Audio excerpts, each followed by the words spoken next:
I didn't want to do this video, but some of these influencers, man, they have called this camera, the Panasonic Lumix S9, a Fujifilm killer. That's not the case. Obviously, you guys have probably heard all the drama, but that's not what I want to talk about today. I just want to talk about how I feel about this camera in the context of some of these influencers calling it a Fujifilm killer. I'm going to assume they're talking about the Fujifilm X106, Fujifilm's latest compact camera release, and I want to share my thoughts on it. I initially shared the announcement of the S9 on my Instagram stories the other day because I was really excited because of the potential that this camera has to take away market shares from Fujifilm. So why would I be excited for this? Because it keeps Fujifilm honest, and hopefully they will continue to innovate and be better and make the best products that they can make. Then you got all these influencers hyping this camera up like it's like the best thing ever.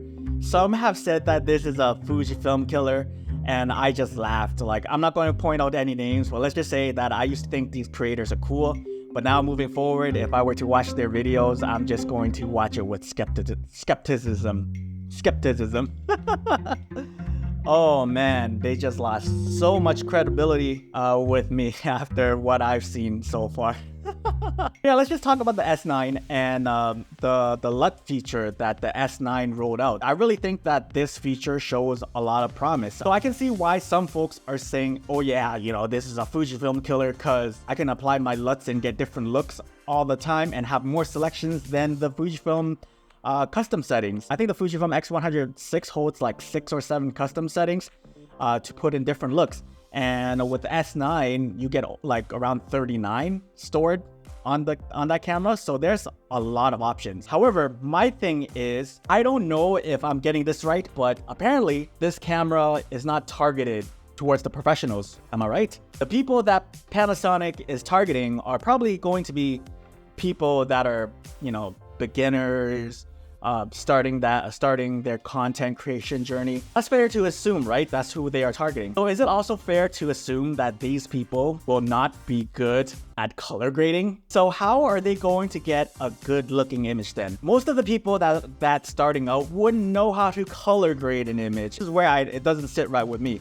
At least with Fujifilm and their film simulations, you can dial in and tweak certain settings to get a certain look, also known as recipes. So the Lumix Lab app has a place you can share your LUTs, and it's all free from what I'm hearing. I think that's great and all that they're fostering a community where one can share LUTs with each other. But at the same time, once this ball gets rolling, there could be potentially a bunch of people that are not good at color grading share a bunch of LUTs with each other. This is what I'm getting at. If the target audience are not professionals, I don't think you're gonna have pros on this app because those are the ones that would be good at color grading. So for the ones who are good at color grading, will they be sharing their LUTs for free? Or will they use this opportunity to push their LUT packs onto these folks? Because some of these dudes got lots of LUT packs to sell. That leads to another problem that they may have. Let's take, for example, the Phantom LUTs by Joe Familaro. These Phantom LUT packs are very popular within the creator community space because they just look very cinematic, and I love them. I have bought them like 3-4 times now for each different cameras. But the problem that you're going to run into now is, what if one person buys that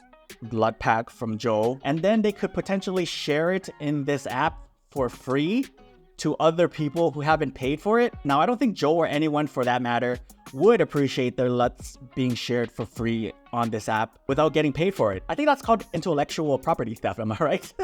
So how is this going to work for me? That's what I'm wondering.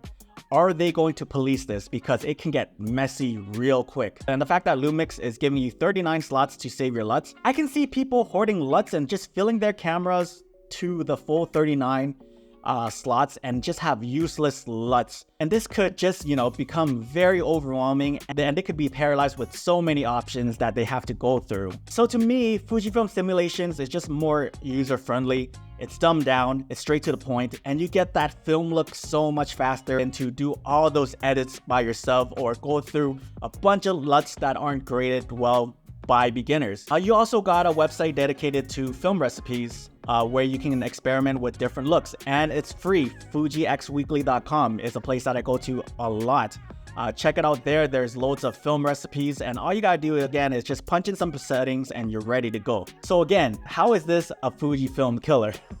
And another reason why this won't be a Fujifilm killer is the lenses in the L mount. Yes, the S9 is a full frame camera and it has full frame lenses. So that thing is going to look so bulky and huge on the S9. I don't care how slim and compact the camera is, the lenses will be bulky on this camera and the whole aesthetics just disappears. The Fujifilm X106 has an f2 pancake lens. And the Lumix has what? Their f8 manual pancake lens that they just announced with this camera? Like, really?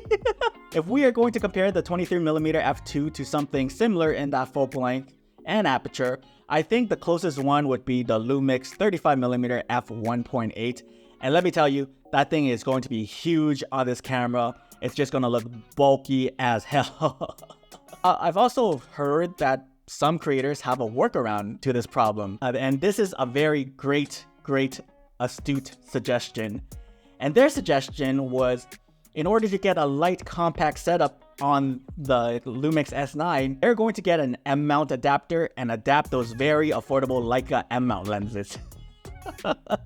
The ones that cost thousands of dollars per lens. Like, what, bro? What's going on, man? Like, excuse me, sir, is this targeted to content creators who are starting out, or doctors, lawyers, and dentists, people with disposable income? So chances are they don't have much money to begin with, and you expect them to get Leica lenses if they want a small, compact lens to match with this body? So again, this doesn't make sense to me. It shouldn't make sense to people starting out because they do not want a manual lens. They probably want an autofocusing lens because manual focusing can be daunting for noobs. I don't know about you guys, but when I first started on this photography journey, I didn't know shit about adapting lenses. I thought it was overwhelming to read up on, and I was always so confused. So I'm pretty sure it's going to be the same thing for the folks just starting out as well. Another thing that the S9 has is an electronic shutter.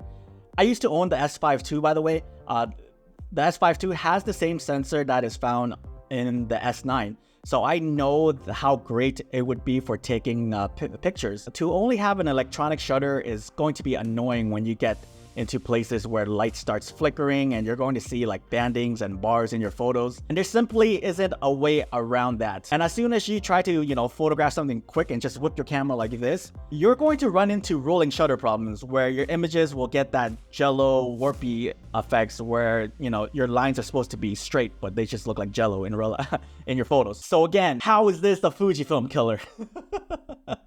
Listen, my Fujifilm X106 has a leaf shutter. It also has 6.2K video, but it's not open gate. It's also small, light, and compact, and it has a built-in ND filter. And it has an optical hybrid viewfinder. The S9 ain't got no viewfinder. Like, bro, what are these influencers talking about, man? Like, what are we doing here? I know that these guys are doing it for clickbait, but at least get a camera that could have the potential to be called a Fujifilm killer, because the S9, that camera isn't it, homie. This ain't it. Oh man, I just want to get on and share my thoughts. I just clearly wanted to point out something from some of these influencers who have called this camera a Fujifilm killer. This is something that I fail to see. If they haven't said this camera was a Fujifilm killer, I wouldn't have made this video, to be honest with you. Like, I have like no problems, no issues with it. Like, maybe I'm biased because after all, this is a Fujifilm channel. I don't know Lumix that well. I haven't watched all the reviews. Like, I've watched some, and I think watching some is enough. I honestly don't have all the information, so I could be wrong about this entire video and make myself look like an idiot. So there's that. I never tried this camera before in my life. As soon as these dudes called it a Fujifilm killer is when I had to step in and say, all right, man, just go home. You're a little drunk, guy. Like, don't say anything else. You're just going to sound like an idiot. What are your thoughts? Do you think the S9 is the Fujifilm killer? Let me know your thoughts down and below, and consider subscribing to my channel for more photography gear related videos. And thanks so much.